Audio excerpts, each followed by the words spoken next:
बिस्मिल्लाहिर्रहमानिर्रहीम। अस्सलाम वालेकुम नाज़रीन, आप यूट्यूब चैनल देख रहे हैं। मैं इमरान खान हूँ। अपोजिशन ने यानी जो तहरीक चलाई हुई है, अपोजिशन ने कराची में एक जलसा किया। ये जलसा गुजरांवाला की निस्बत ज़्यादा कामयाब था क्योंकि वहाँ पीपल्स पार्टी की गवर्नमेंट है और जहाँ आपके पास सूबे में गवर्नमेंट हो वहाँ आप वसाइल भी इस्तेमाल कर सकते हैं, आपको फ्री हैंड भी होता है, लोग बगैर डर और खौफ के आते हैं और आप फैसिलिटेट कर सकते हैं लोगों को। और हुकूमत के साथ लोगों को बहुत सारे काम भी होते हैं रोज़ाना की बुनियादों पे, यानी सरकारी मुलाजमीन को काम होते हैं, बहुत सारे लोगों को काम होते हैं। तो आप अगर लोगों की ड्यूटी लगाएं तो लोगों को इकट्ठा कर लेते हैं। तो इसका फ़ायदा हुआ है पाकिस्तान पीपल्स पार्टी को। लेकिन ये एक बड़ी कामयाबी है कि उन्होंने गुजरांवाला में मुस्लिम लीग नून का जो जलसा था उससे बड़ा जलसा कराची में करके दिखाया। ना सिर्फ उन्होंने बड़ा जलसा किया बल्कि जलसे के आखिर तक लोग काफ़ी हद तक रुके रहे और उन्होंने मौलाना फजलुर रहमान साहब की आखिरी तकरीर जो 12 बजे शुरू हुई थी वो तकरीर भी उन्होंने आखिर तक सुनी। तो ये एक अच्छा साइन है अपोजिशन के लिए कि उनका निस्बतन बेहतर जलसा हो गया है कराची में। लेकिन इस जलसे में कुछ चीज़ें हुई हैं, उनके ऊपर हमें बात करनी है आज। कुछ खबरें हैं बड़ी इंपॉर्टेंट, मैं आपको देता हूँ जो इतलात मेरे पास मौजूद हैं सोर्सेज से। और क्योंकि मैं इस्लामाबाद में था, मैं सारे रास्ते मोटर में भी जलसा सुनता हुआ आया हूँ और अब इसका पूरा एनालिसिस और जो खबरें हैं वो आपके सामने रखूँगा। नवाज शरीफ साहब की तकरीर क्यों रुकी, एक बड़ा सवाल है। क्यों रुकी वो मैं आपको बताता हूँ। क्या नवाज शरीफ साहब के साथ हाथ हो गया है, ये भी आपको बताता हूँ। अपोजिशन का रवैया इस वाले जलसे में गुजरांवाला की निस्बत बदला बदला क्यों था। तीसरा एक बड़ा सवाल यह है कि मरियम नवाज साहिबा को अपना रवैया नरम करने के लिए किसने कहा, क्या किसी ने इनसे राब्ता किया, ये चौथा बड़ा सवाल है। और किसी से जब मैं कह रहा हूं तो मैं एस्टेब्लिशमेंट की बात कर रहा हूं या पाकिस्तान के ताकतवर हलकों की बात कर रहा हूं या इदारों की बात कर रहा हूं साफ साफ। तो क्या किसी ने इनसे राब्ता किया अपोजिशन से, बड़ा अहम सवाल है। इसका जवाब मैं आपको आज दूंगा। और ये आज सारा दिन का जो ये एक्टिविटी हुई पॉलिटिकल रात गए तक, इसका विनर कौन है, इसका बेनिफिशरी कौन है, इसका फायदा किसको हुआ और हुकूमत इस वक्त कहां खड़ी है, इमरान खान की हिकमत अमली क्या है और वो अब क्या करने जा रहे हैं। ये वो सारे सवालात हैं जो हम इस सब एपिसोड के अंदर उठाएंगे। नंबर एक तो नवाज शरीफ साहब की तकरीर क्यों रुकी, इसके पीछे तीन बड़ी वजूहात हैं। पहली वजह, एक पाकिस्तान पीपल्स पार्टी जो है वो इस अलायंस के अंदर तो शामिल है लेकिन वो एक लेवल से आगे नहीं जा रही है, आप देख रहे हैं। और ये जलसा क्योंकि इसकी मेजबानी पीपल्स पार्टी के पास थी तो पीपल्स पार्टी ये चाहती थी कि इसके अंदर वो ना हो जो गुजरांवाला में हुआ। यानी जो नवाज शरीफ साहब ने जबान इस्तेमाल की फौज के खिलाफ, इदारों के खिलाफ, वो जबान कराची में जिस जलसे की मेजबानी पीपल्स पार्टी कर रही है उसमें वो जबान इस्तेमाल ना की जाए। तो पीपल्स पार्टी ने डायरेक्टली मियां साहब को मना नहीं किया बल्कि इन्होंने एक मीटिंग की और उसके अंदर ये पॉइंट रखा कि क्योंकि हमने एक बड़ा सख्त पैगाम दे दिया एस्टेब्लिशमेंट को, पाकिस्तान की फौज को और हुकूमत को भी, तो हमें चाहिए कि थोड़ा सा वेट करें। और बार बार करने से ये होगा कि उसका इंपैक्ट नहीं रहेगा। तो हमने एक बड़ी ज़बरदस्त हथौड़ा मारा, उसके रिएक्शन का इंतज़ार करें और हमें देखना चाहिए कि उसका रिएक्शन क्या आता है। हो सकता है हमें कोई मुस्बत जवाब आ जाए क्योंकि ये इदारों को दीवार के साथ लगाने की पॉलिसी पे चल रहे हैं। फिलहाल ये हिकमत अमली जब अपोजिशन को दी पाकिस्तान पीपल्स पार्टी ने तो उसके ऊपर जो रद्द अमल था वो मिला जुला था।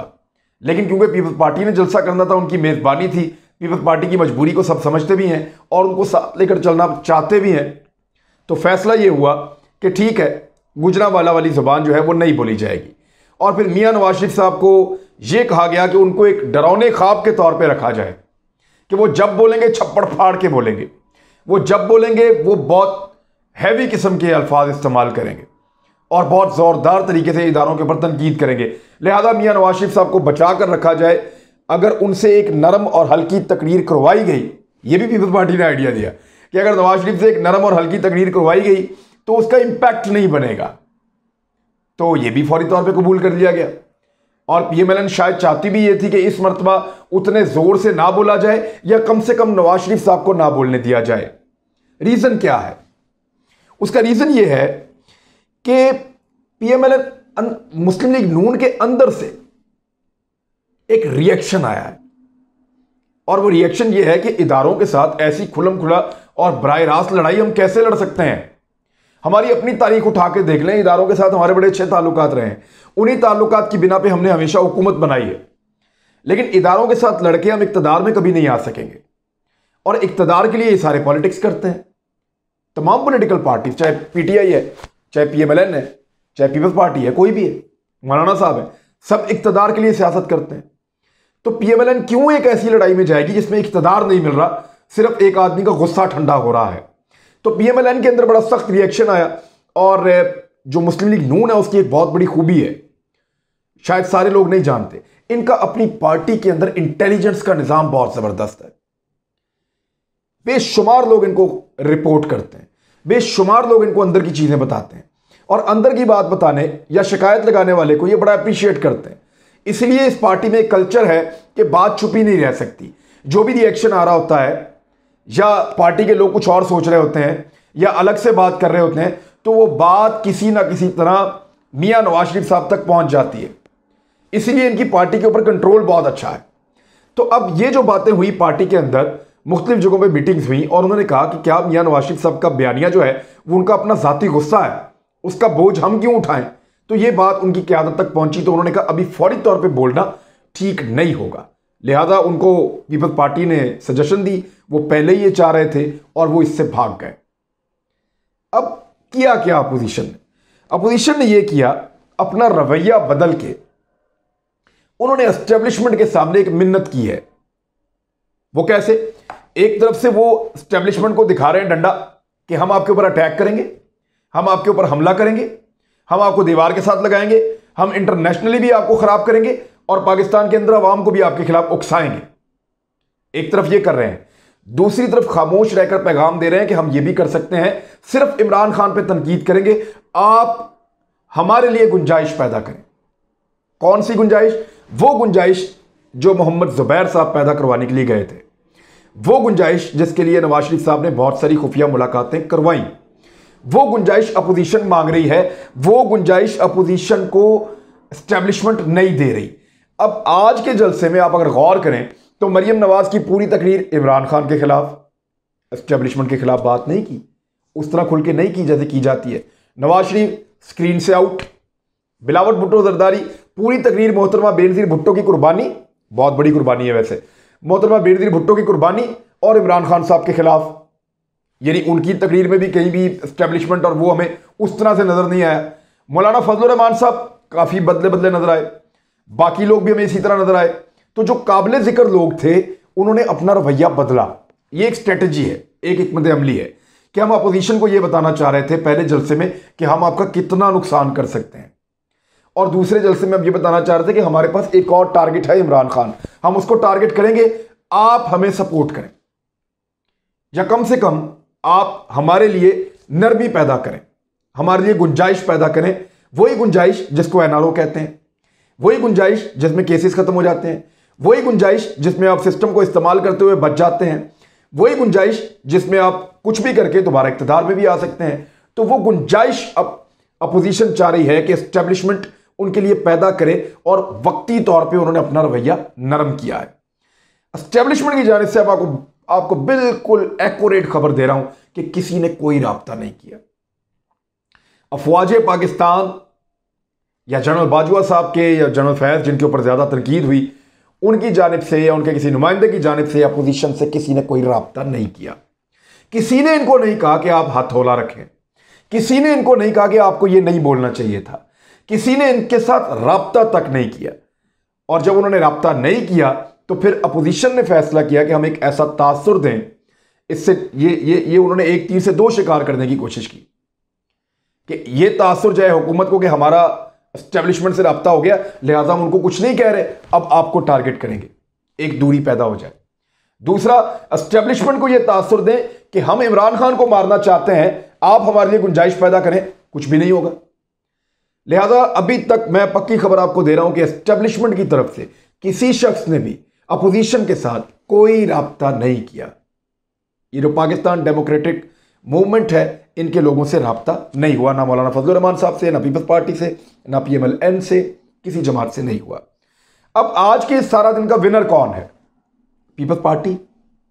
वो इसलिए कि पीपल्स पार्टी ने बड़ी समझदारी से जो कराची में होने वाला जलसा है उसके अंदर इदारों पे तनकीद उस लेवल पे नहीं होने दी जो गुजरावाला में हुई है। पीपल्स पार्टी ने बताया कि हम पीएमएलएन की निस्बत ज्यादा एक्सेप्टेबल पार्टी हैं। अगर आपको इमरान खान से कोई मसला है पाकिस्तान की एस्टेब्लिशमेंट को, या किसी भी वक्त आपको मायूसी होती है, तो हम एक बेहतर चॉइस हो सकते हैं, क्योंकि हमने आपके लिए गुंजाइश पैदा की है। हमने कराची में अपनी मेजबानी में आपके ऊपर वो कीचड़ नहीं उछालने दिया जो अपनी मेजबानी में पीएमएलएन ने आपके ऊपर उछाला गुजरावाला में। तो पीपल्स पार्टी ने बड़ी समझदारी के साथ एक पॉलिटिकल शो भी किया, अपनी हुकूमत की ताकत भी इस्तेमाल की, एक बड़ा तगड़ा शो किया, और साथ ही साथ ये बावर करवाया एस्टेब्लिशमेंट को कि हम एक ऑप्शन के तौर पे मौजूद हैं, हमारे ऊपर गौर कीजिए। अब आ जाए हुकूमत की तरफ और इमरान खान की तरफ। इमरान खान साहब ने क्या किया? इमरान खान साहब ने, क्योंकि देखें अब एस्टेब्लिशमेंट का ये तय हो चुका है थोड़ा अर्सा पहले से, जब मियां नवाज शरीफ साहब ने पहली तकरीर की थी ना, तो उसके बाद ये मोहम्मद जुबैर साहब वाला मामला हुआ था, उसके बाद से एस्टेब्लिशमेंट ने तय कर लिया था अफवाज पाकिस्तान ने कि हमने किसी पॉलिटिकल पार्टी को किसी पॉलिटिकल मामले का जवाब नहीं देना, हमने अपने आप को इससे बाहर रखना है। ये मैं आपको बिल्कुल क्लियर बता रहा हूं कि उनका तय पा चुका था, और अभी तक जब मैं आपसे बात कर रहा हूं उनकी जानिब से यह तय है कि वो पॉलिटिकल मामलात में नहीं पड़ेंगे और किसी भी सियासी सवाल का जवाब नहीं देंगे, ना किसी सियासी तनकीद का जवाब देंगे। तो जवाब कौन देगा? अफवाज पाकिस्तान है, हुकूमत पाकिस्तान को उनको डिफेंड करना पड़ेगा। इमरान खान साहब ने कल आके सारी तोपों का रुख अपनी तरफ कर लिया। एक अग्रेसिव सियासतदान तो वो है, बड़े अरसे से वो रुके हुए थे, क्योंकि उनको उनके दोस्त ये मशवरा दे रहे थे, इवन एस्टेब्लिशमेंट के लोग उनको मशवरा दे रहे थे कि सियासी तसादुम में कुछ नहीं रखा। लेकिन अब जो कुछ नवाज शरीफ साहब ने किया, तो इमरान खान साहब अपने असल रूप के अंदर आ गए।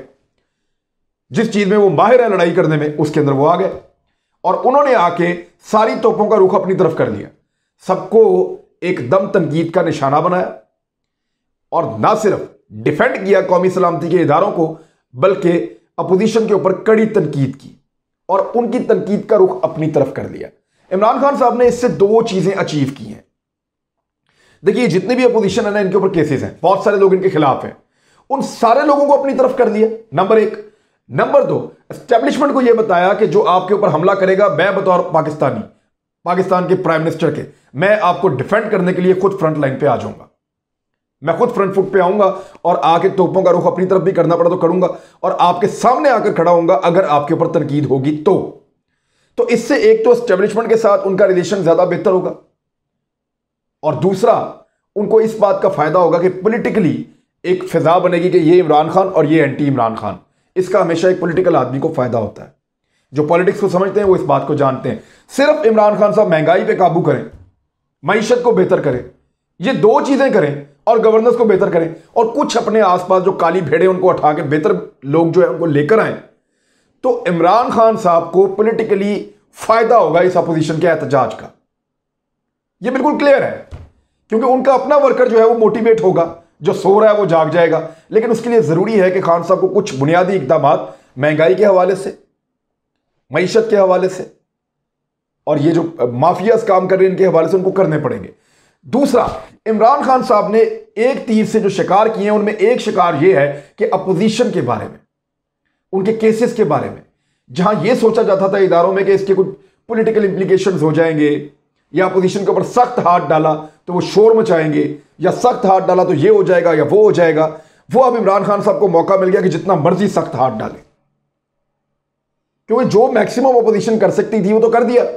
इदारों की तजलील कर दी, पाकिस्तान की पॉलिसीज पे तनकीद कर दी, हुकूमत को दीवार के साथ लगाया, यानी आर्मी चीफ का और DGISI तक का नाम ले लिया। तो अपोजिशन जिस लेवल तक जा सकती थी वहां तक चली गई, अब इससे ज्यादा क्या करेगी? लिहाजा जिस चीज से बचना था वो तो हो गई, लिहाजा अब जो है वो तनकीद खुलकर होगी, और अब जो है वो एहतसाब भी आने वाले वक्त में खुलकर होगा। दो चीजें इसमें और बड़ी इंटरेस्टिंग है। आने वाले दिनों में अब जो जलसे होने जा रहे हैं वो इलाके हैं, यानी क्वेटा और पेशावर वगैरह, ये वो इलाके हैं जहां पे मौलाना फजलुर रहमान साहब, अचकजई साहब, मेंगल साहब, ये सारे लोग तगड़े हैं।